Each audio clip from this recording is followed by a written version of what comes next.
What about cost? Oh, you want to add a bunch of cost structure to the House. Well, I mentioned in an earlier video that when you think about the small fraction of 1% of federal budget dollars that go to paying for House reps and House staffers is infinitesimally small relative to the 99+% of the federal budget that gets managed by the House and Senate.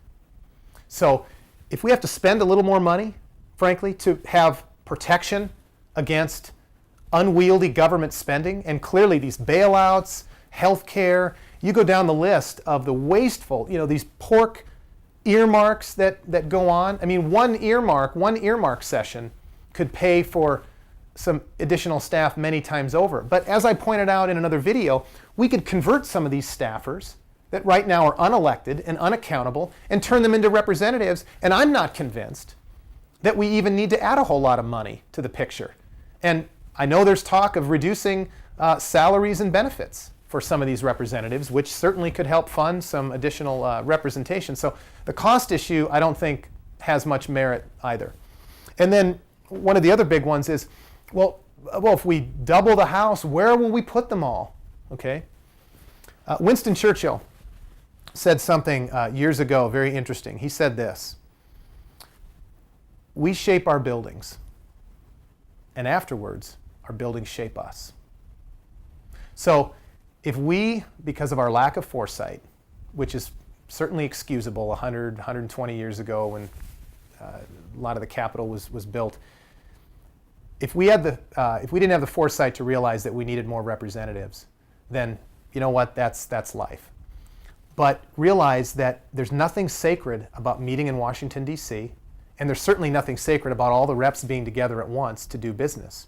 By the way, there's many federal buildings in the immediate vicinity, right next to the Capitol building, that house other department functions, whether it be education or interior or the IRS or whatever it might be. These places of business, federal government functions, they don't have to be right next to the Capitol. Look at the Pentagon. The Pentagon isn't even in the D.C. area. It's just outside, actually, the Washington, D.C. border. So clearly, defense, very important part of our federal government, isn't right by the Capitol. So some of these other areas can certainly be relocated to create more office space if it's needed, and that would have to be analyzed as well. But there's also other areas, as we've done some quick analysis of the footprint around the Capitol building. There's space to build new buildings if that's required or whatnot. But I don't know that there's going to be a whole lot of sympathy if congressmen have to be a little cozier and use existing space. I don't know if there's going to be a whole lot of sympathy from the American people if that's indeed the case.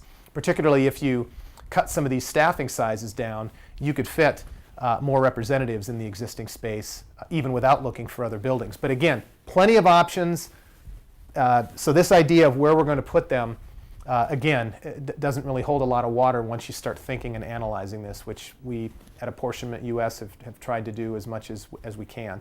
So these are just some objections. I'm sure you may come up with another 3, 5, 10 objections.